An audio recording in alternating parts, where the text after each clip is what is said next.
Hey y'all, welcome back to the channel. Today I'm just going to be showing you my Fusion preferences. This is just how I set up my Fusion workspace and thought some of you might be interested in it. So this is the model that we loaded in the last couple videos, and if you're interested in getting this model, it's available at SKOOL.com/Fusioneers. It's a free community, so free to join if you want the Fusion files. So the main thing though is just to show you how I set up my workspace.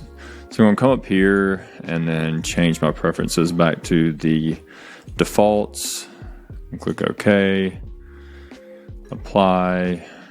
All right, so if you just loaded this file into Fusion, this should be what yours looks like, or pretty close to it at least.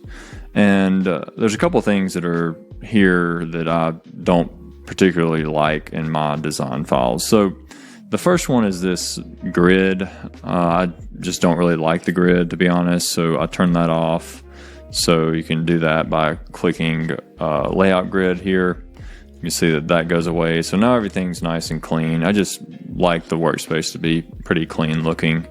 And then the next thing is just the visualization of the file. Some people like having these edges visible.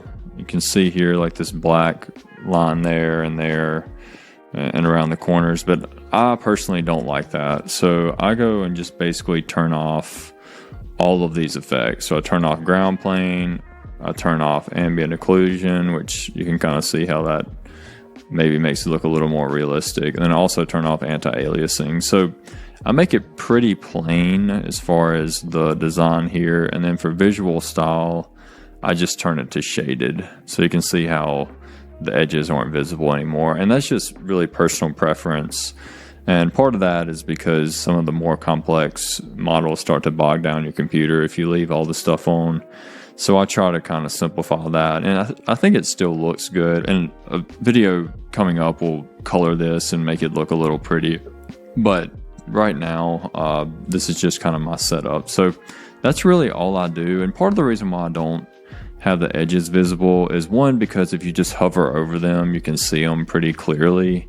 And two is I like to take screenshots of my design and send them to people when I'm working, especially for a client or something. And it looks better. You know, in real life, you don't have these black edges on everything. So just generally speaking, I've found that it's just cleaner to turn those off. And it's really easy to turn back on those. So if you want to do it, just come down here to display settings, visual style, and then shaded with visible edges only is kind of the standard.